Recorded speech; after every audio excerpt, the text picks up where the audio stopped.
The House of Mystery presents Inside Writing, the radio show where authors discuss their writing process in all genres.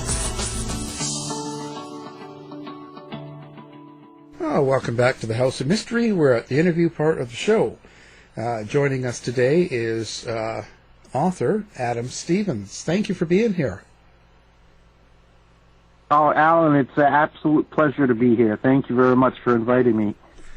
Wow. So now you've written a lot of books, so you're into this big time. Where did this start for you, writing books?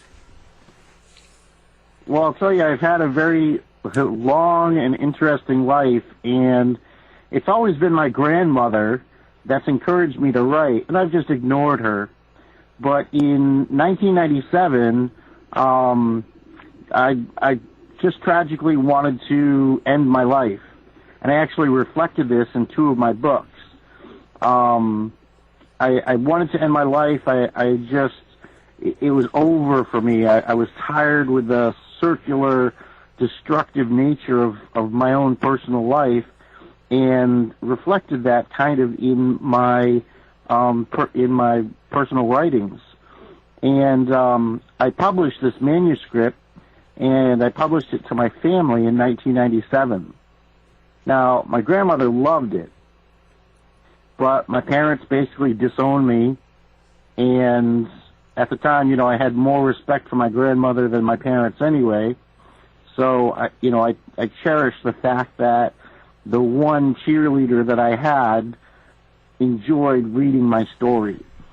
And it's later in my life, I kept writing after that, never publishing, never knowing anything about Amazon, self-publishing, never knowing about, how to send a book to a publisher. But I was in China teaching English as a foreign language at high school, and I read one of my students' papers, and it was a story about Amanda Hocking. Now, I've never heard of Amanda Hocking before, but I read about her success in writing and self-publishing in Amazon. Now, I had plenty of free time teaching English as a foreign language, so I immediately went online and I did some research and realized that, wow, I now have an avenue of therapy to tell my story. And I fictionalized the harsh reality of my childhood and developed the character to be extremely addictive. And from that point on, I've attempted to evolve outside the book and allow the reader to surround themselves with all of the descriptive environment as the chronological story unfolds. And they don't just get a feeling for the character itself, they get the feeling for the environment around the character. And some people get it, and some people just don't get it. I don't say that I'm a gay romance writer. I write gay literature or gay fiction, but I write to an 18-plus erotic crowd because there's so many sexual scenes in my books. Now, I've learned to scale down that descriptiveness as much as I possibly could to prevent people from reporting the books as pornography. And you have to be real careful, and you have to walk a fine line when you're writing this type of book. And it's a very niche market. Male literature, gay literature, is becoming very, very popular. And I think it's more popular between middle-aged married women than gay men themselves. But I see a 90% purchase rate and friend requests and such from middle-aged married women. And I find that quite odd, but I find it rewarding at the same time because they can emotionally connect perhaps better than a gay male reading my stories. Do you think that's why the females buy the books? Is it because of their connection to the emotional part of it? I believe so, 100%, because this is hard to say because, it's hard to say that men are not romantic and not emotional, especially being a gay male. I'm extremely emotional and extremely sensitive. However, women, especially middle-aged married women, are looking for a bit of a fantasy, a bit of an adventure. And I created my main character to basically be able to emotionally drive these women crazy by reaching out and touching every emotion that I can possibly create in each of the stories that I've written. And like you said, I have a very large library, and it evolves, kind of chronologically from a kid that wants to, kill himself after the sixth book to, where the happily ever afters really start to hit the books. And that's where book sales kind of started to pick up, was after the sixth book. So, if you don't mind me saying, I think that when you were starting to write, you were talking, it was kind of an outlet for how you were feeling about your life and not being happy. So that must have been very emotional. That must have been because it's very close to who you are, your heart and all that. So do you keep that in your writing even to this day? Oh, yes. I've started, since the Rainbow Reader collection has pretty much ended, I've started a new series, my first book being In the Nick of Time, my current work in progress being Just in the Nick of Time, and they're completely new characters, completely created out of my imagination for a combination of a love story and a little bit of paranormal experience, where they experience and encounter what their souls are actually all about, and encounter a ghost that trains one of my characters, how to embrace the powers that he has and things like that. I don't want to give too much away about that story yet, but as far as the Rainbow Reader series, yes, a developing story has 15 books in it, and that can be completely intimidating to any reader. So I've placed a price point that the reader can actually purchase the first 6 books in a condensed version. All the books are there. It's just you can buy them all together for $9.99.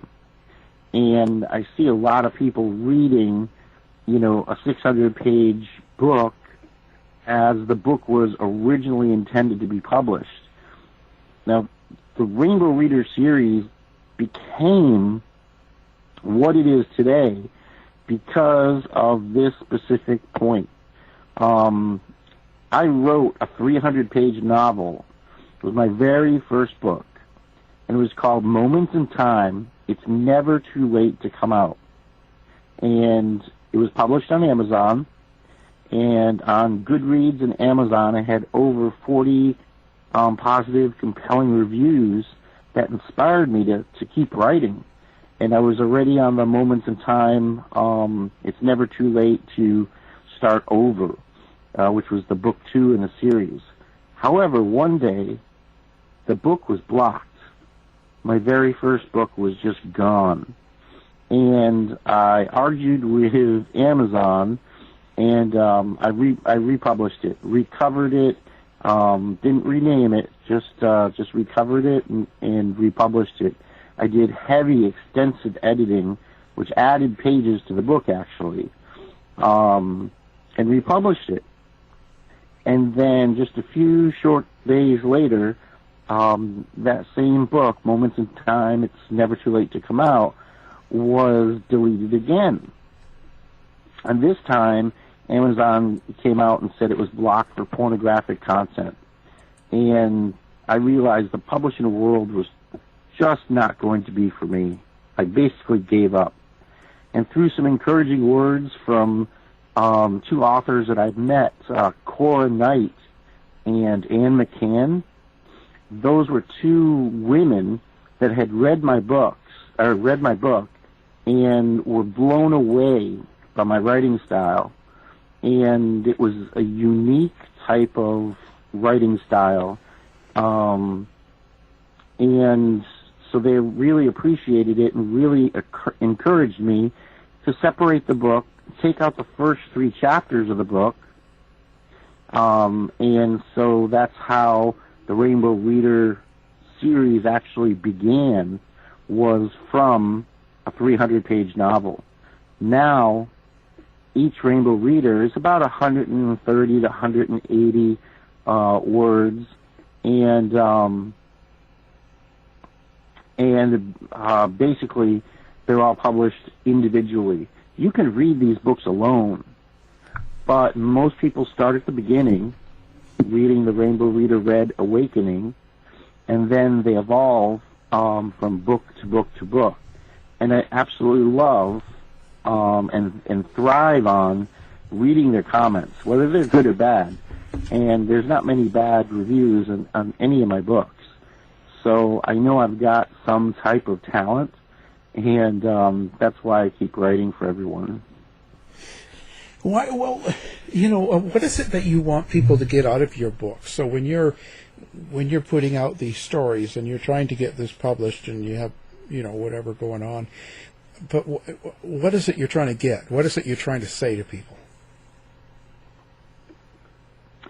First, I would say that in the first 6 books of the Rainbow Reader series, I would love these books to be available to every high school teenager in their school library.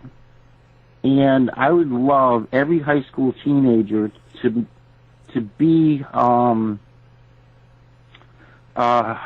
basically have these books as required reading.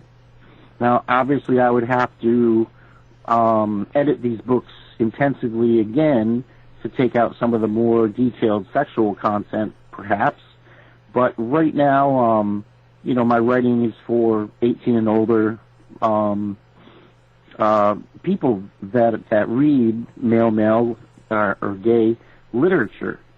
What I'm intending each reader to get out of the books is basically, first, the emotional connection with the main character, and to be so addicted to the main character's circular destructive series, where they're so emotionally involved in the books they can't put them down. They can't wait for the next book. I've got a lot of Kindle Unlimited readers that will read through an entire series.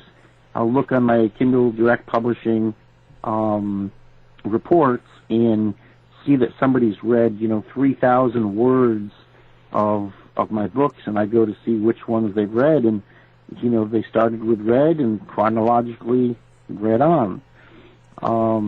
I have a tagline, a phrase that I pretty much put with any type of marketing that I do, and it's quote, read like you have never read before, unquote.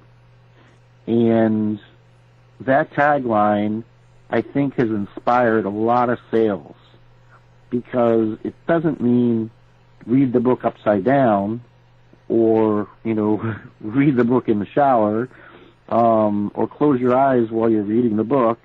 It just means that I have a unique writing style that will take them to places that most people, most readers would want to be taken in a book.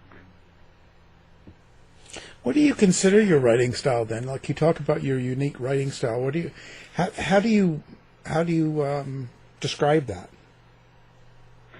I would have to say 100%. There's a difference between writers. Now, there's a difference between writing styles. Showing somebody what's happening in a scene and telling someone what's happening in a scene are two totally different writing styles. I read a lot of books that have the general basis of telling a story, a narrative story. But I like to get descriptive in the details. I want my readers to know the smells, the sounds, the sights, and especially deep down inside what a character is thinking that he's not actually saying, but is thinking. And that really hits an emotional spark in a lot of readers because it's something that they don't expect in a book or a writing style. And several readers and several reviews have said that I have quite a purple prose that would give J.K. Rowling a run for her money. And purple prose meaning I use a lot of alliteration. I use a lot of different literary technical terms, to each writing style. It's not something, something, something Nick said, something, something Tim said. I get really, really into the minds of my characters so that the reader knows what's going on. So I'm showing the reader what's going on rather than telling the reader what's going on. And I think that is what would make me stand aside as an advanced type of writer. And I didn't start this, correctly in my writing style. This has evolved over time since 1997. Since 1997, I've become college educated. I've been teaching English as a foreign language for many years, and so English is a natural thing for me. I don't stumble for words. I have a very overactive imagination. I hear voices in my head that, I could be laying down and just seconds from sleep, but I have to get up and get to the computer because if I don't write it down, I'm totally going to forget about it. And those are the scenes that the readers really want to read. That's interesting. So your characters, where do they come from? Like, how do you create these characters? Or are they completely fictionalized, or is it from people you've met, maybe someone you've known, someone you see in a coffee shop or down the road or a shopping mall? Yeah, I'm really, really glad that you asked that question. Alan, the best way to describe it is the first 6 books of the Rainbow Reader series were loosely based on my own personal life. And that's something that a lot of readers don't know.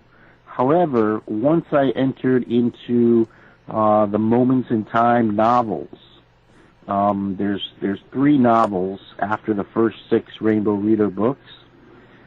These 3 novels also draw a little bit less on my own personal life, even though some of the events actually happened. They influenced my writing and my writing style. However, the second part of the Rainbow series, which is, another 5 books. Those are pretty much completely imagination. I took different opportunities throughout developing my writing style thus far.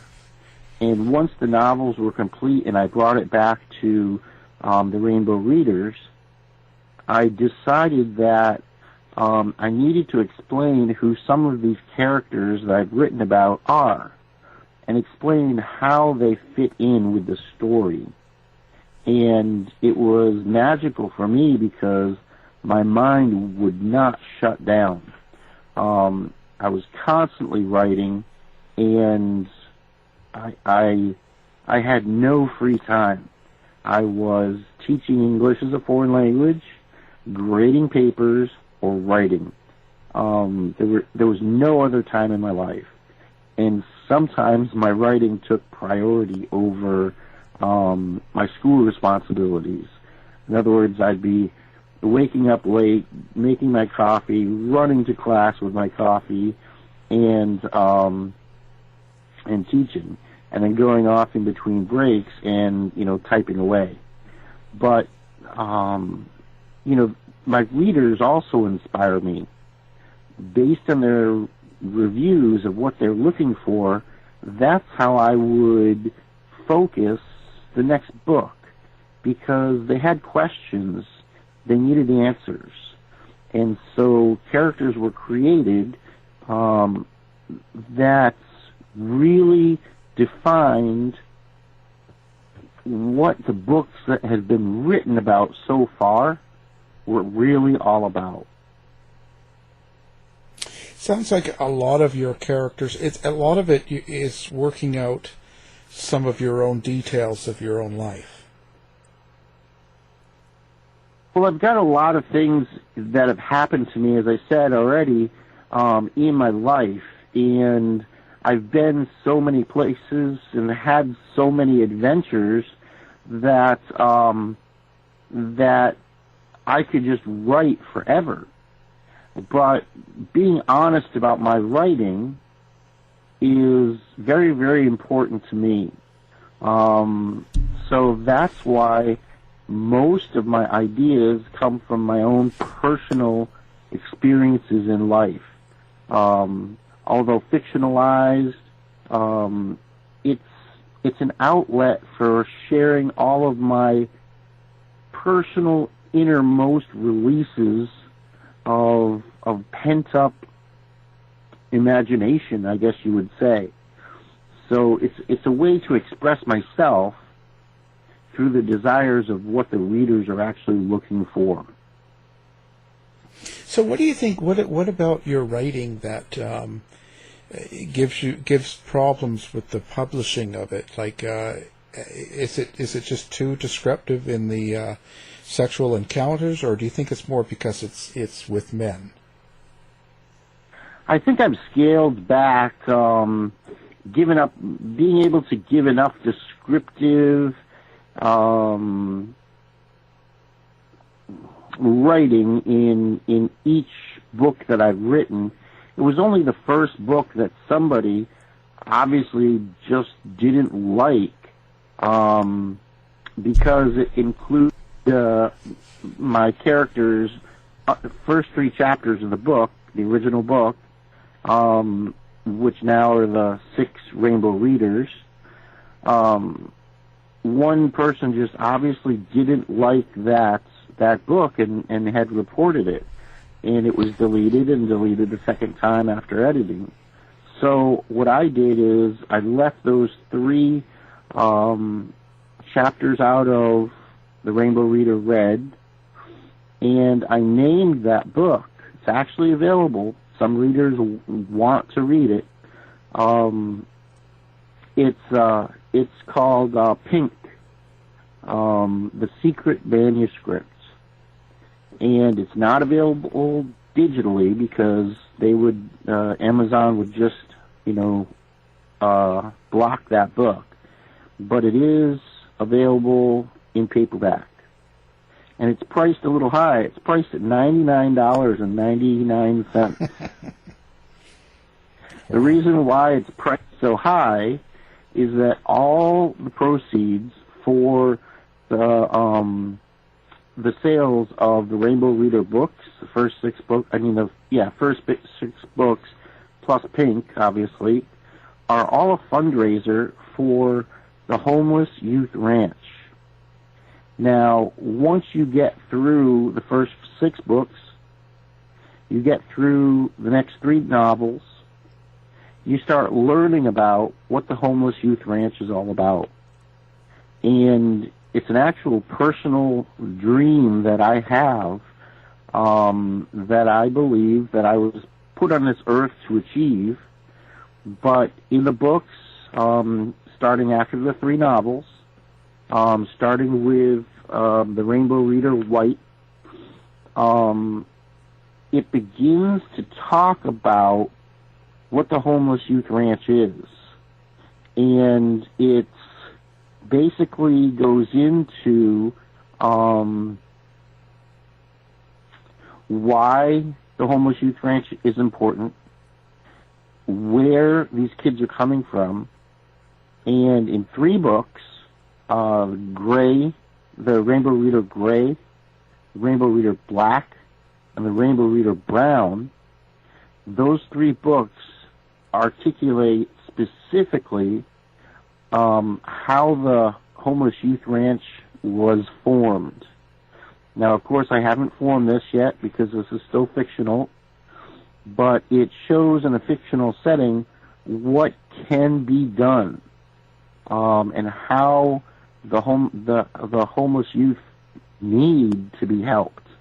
And I'll just tell you a personal story that happened to me very recently, which is a point in all 3 of these books. Just recently, I just finished up at a doctor, and I was in an Uber, and I convinced the Uber driver to take me to Starbucks.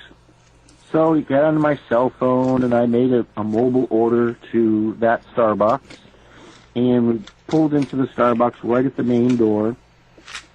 I noticed this boy, didn't know how old he was because his knees were bent up and his arms were around his knees, and his head was, down in his lap area. So he was, hunched over in a corner. And it was cold. It was about 57 degrees outside, and he wasn't dressed for it. I saw a shopping cart. I'm starting to tear up already. I saw a shopping cart of 3 huge trash bags full of bottles and cans that I'm sure he was waiting for the recycling center to open at 10 o'clock in the morning, which was just, a few minutes away. I went inside, and I was waiting for my mobile order, and it wasn't ready yet, and all I could think about was this kid. I've got to do something for this kid. Now, if I had my own car, I'd go find him help. I'd go check him into a hotel room. I'd go do anything I could for this kid, get him, social services help if he wanted social services help. For example, he may have run away from his family because of any reason. He could have came out as being gay, and his family turned against him. And that's very common. He could have come from a foster home, and the foster, parents beat him. Any one of these reasons, I would have loved to have time to sit down and talk to him and find out why is he sitting on the street. Finally, my mobile order was ready.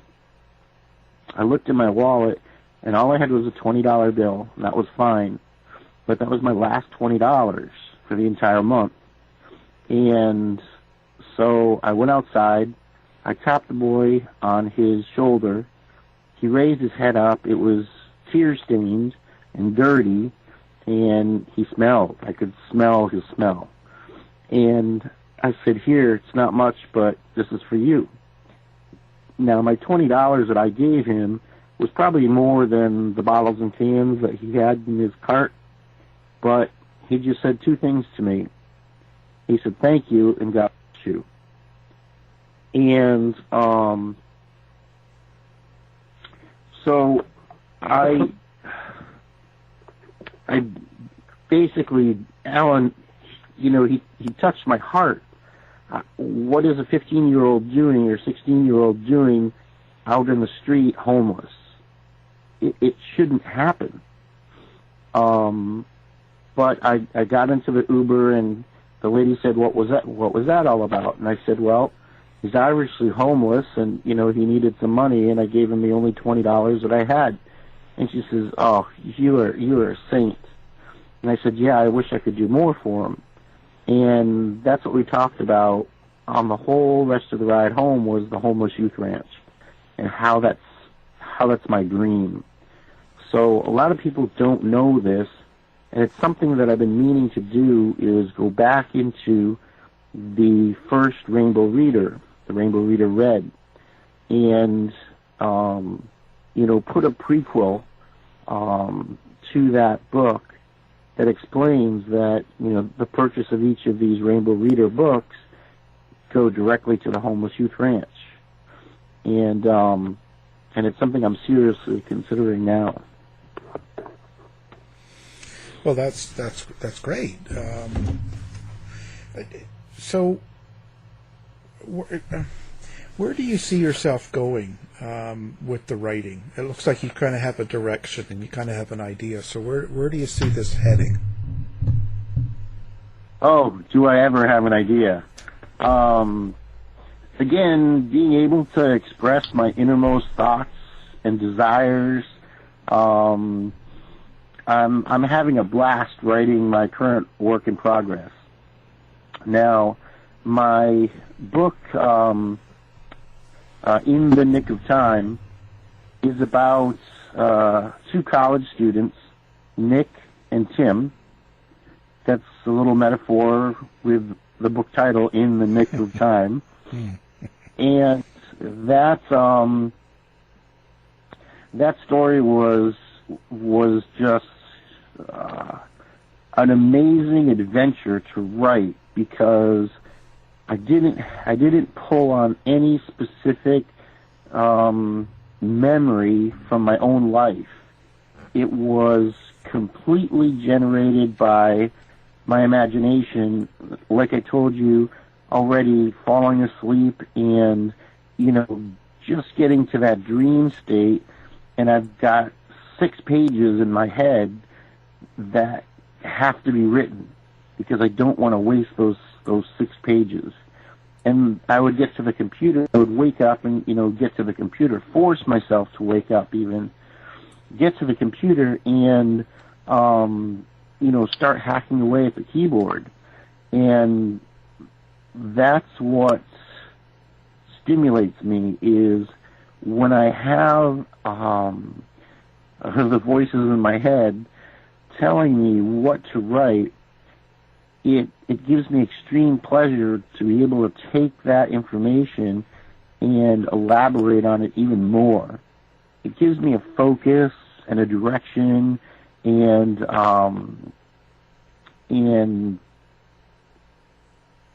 it seems like In the Nick of Time, the first book of this new series, it seems like a totally different me, because I transition each chapter from one phase of the character's life to the next phase of the character's life, and how they interact and how they intermingle. And then it gets even better. The current works in progress that I'm having right now, this writing is so creative, because even though I just touched on the paranormal in the first book, I'm all over it in the second book. Nick, after a summer of house sitting for his uncle at this big, huge old manor in the middle of nowhere, basically,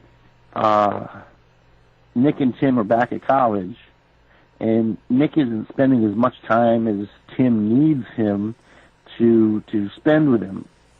And so I'll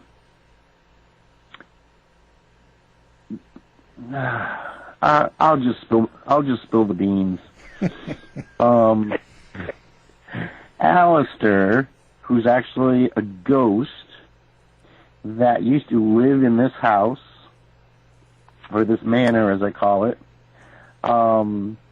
Alistair actually travels through mirrors as a ghost and visits Nick every day at college or at university. And every day he is sharing something new about Nick's life. And Nick has a soul. Everybody has a soul. But Nick has a soul that's a venerable soul, meaning his soul can move to the previous body that soul had been in. And Nick could travel back as far as when the Phoenicians were in what's now called Upper Michigan, looking for copper for the pharaohs.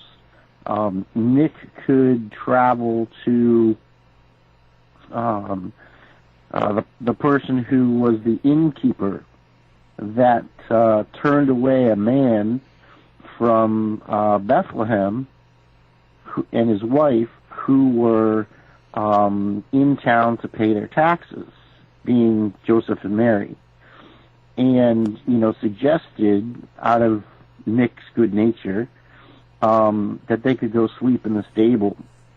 And so Nick has been back and forth through time, if you will, and it's becoming a very interesting story because the storyline continues from the first book about this summer the manor is being turned into a very exclusive bed and breakfast, and is not only just being watched by Nick and Tim, but has staff, has a cook, has a housekeeper, has 2 cowboys working on the ranch, and it's 2 stories in one, but they're combined, and it's been fascinating to write, and it inspires me, but I can't say that I've ever been stuck for something to write. I mean, I'm just pushing 100,000 words right now and just pushing 400 pages. So I don't know where I'm going to go with this, but because I've still got 4 more chapters to write. So this is going to be a pretty lengthy book. Well, it's I think that you're very attached to your writing and your characters. How do things around you affect your writing? So, like this year with all the the COVID and all the issues happening in the country, it must seep into your writing. Do you find that it does? I'll be honest with you, Alan, since President Trump announced on March 14th, I guess, this year, I have not been very active on Facebook and not written one word until August. I was very, very, I don't know how to put it, very, very scared. I remained very isolated, which meant it would have given me plenty of time to write, but I had no ability to write. It wasn't a writer's block. It was more of my mind was in a panic anything could happen at any time. The economy could just drop. Oh my God, there's a coin shortage. How could there be a coin shortage? Just print more coins. Just stressing over the COVID. And then in midsummer, a tragedy happened, an extreme tragedy. In mid-June, my dog started acting very unusual. Now, we had been in an accident. We were hit behind in a tragic accident where we were both injured. She ended up getting a collapsing trachea, and I have a myriad of disabilities. And I took her to the vet, telling the doctor that, she's got some problems, and they looked at her, and they said, well, it's just like I said before. They took some x-rays. Just like I said before, she has a collapsing trachea, but the trachea is almost so closed, I'm starting to tear up again, that she's having difficulty breathing. I can prescribe her some drugs to make her feel better, but I don't have much hope. I can try to perform surgery on her and replace that part of the trachea, but this could be a $5,000 to $7,000 surgery. And I said, I love my dog so much. She's 13 years old, but I don't have that money or access to that money whatsoever. So he says, well, the drugs will help her, the best that she can, or that they can. 10 days later, with my poor dog, I'm seeing her wither away and cuddle up with me, as much as she possibly can. I finally decided that it was time for her to, be put down. And I called the vet's office, and they said they, could take her today. And I brought her in. She sat on my lap and just licking my face. I'm just in tears. I can't see the end of my love, for 13 years.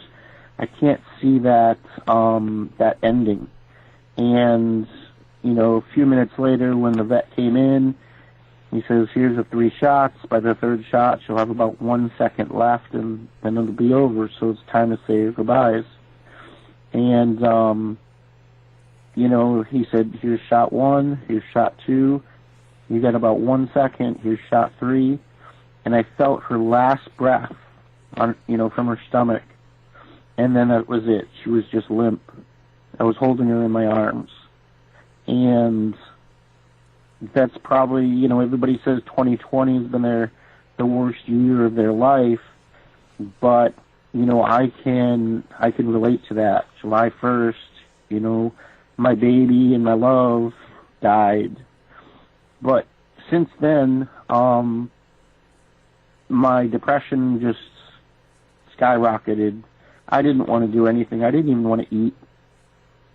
And in August, I decided that the best therapy that I could do is to start writing book 2 of this series, which is Just in the Nick of Time. It's about Justin, Nick, and Tim. And that's therapy. Even though I talk to Morgan, my dog, every day, that therapy has been extremely good for me.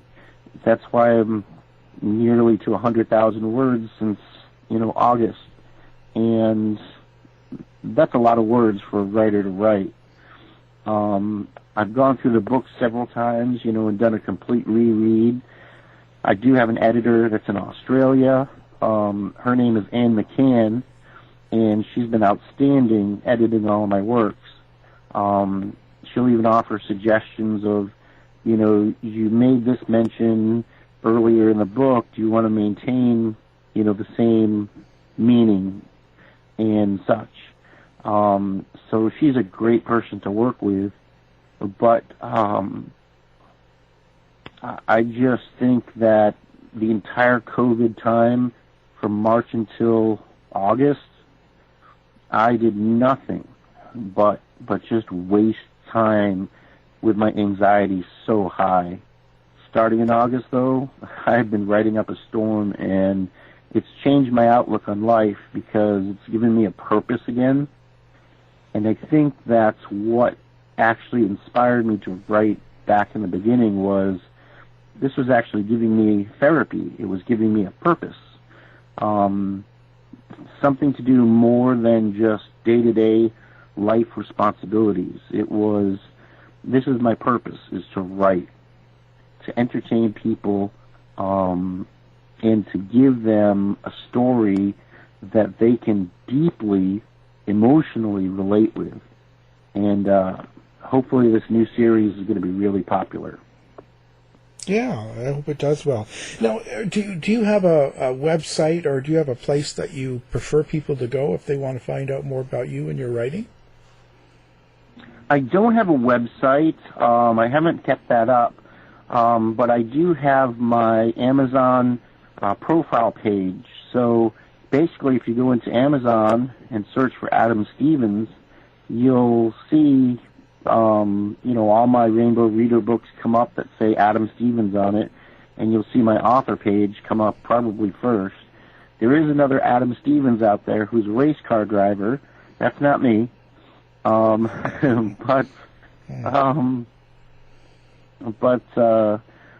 that's the best way to find out who I am, and it explains more about my history, why I write, and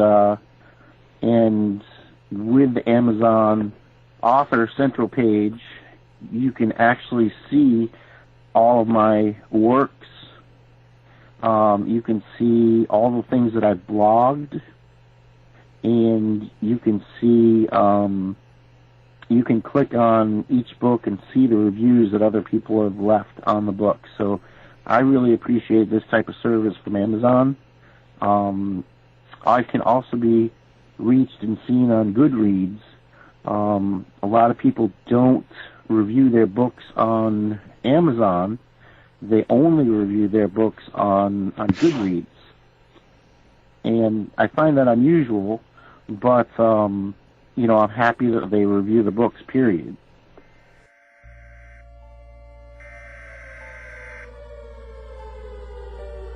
We interrupt our programming. This is a national emergency. Important details will follow. Are you prepared? Legacy Food Storage. The best way to protect your family is by being prepared. Go now to legacyfoodstorage.com. Use coupon code HOM15 now for 15% off.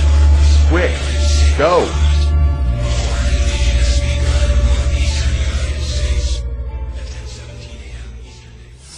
To find out more about our show, guests, or to listen to past shows from our archive, please go to www.houseofmysteryradio.com.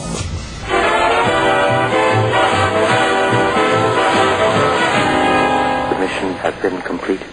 The end! By George, he's got it! It is the end! I'll see you. If you're lying to me, I'll be back.